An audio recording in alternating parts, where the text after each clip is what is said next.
Нововведения, которые разозлили таджиков. Подписывайтесь на обновление, будете в курсе всего самого важного. Гражданам Таджикистана, имеющим одновременно российский паспорт, ограничили выезд из России. О том, что им запрещено покидать страну, проживающие в России таджикистанцы с двойным гражданством узнали, по их словам, из портала государственных услуг Российской Федерации. Мне послали повестку и сообщили, что отныне я не имею права покидать территорию страны. За подробностями порекомендовали обратиться в местные органы власти, сказал собеседник из Санкт-Петербурга 24 мая. Таджикистанцу с двойным гражданством 45 лет. По соображениям безопасности имя его нигде не называется. Таджикистанец рассказал, что последние 25 лет живет в России, и впервые ему отправили повестку из военкомата. До каких пор продлится запрет на выезд из России, он не знает. Я здесь как будто в плену. С одной стороны, я не хочу ехать на войну и проливать чью-то кровь. С другой стороны, мне не разрешают покидать эту страну, пожаловался собеседник.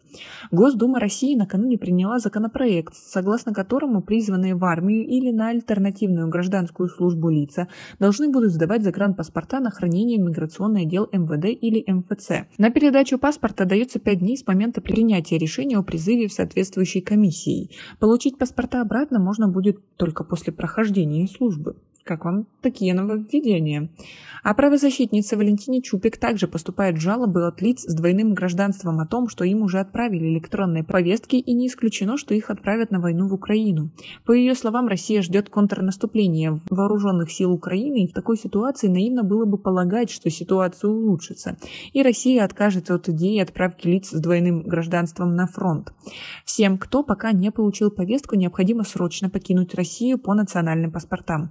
Не надо рассчитывать на возраст, многодетность, болезни, отсутствие прописки и отсутствие опыта службы в армии. А те, кому уже пришла повестка, должны знать. Отныне у них в России не будет ни официальной работы, ни пенсии, ни достойной жизни, говорит Чупик. Правозащитница уверена, что российские власти используют лиц с двойным гражданством в качестве живого щита или жертвенного барана.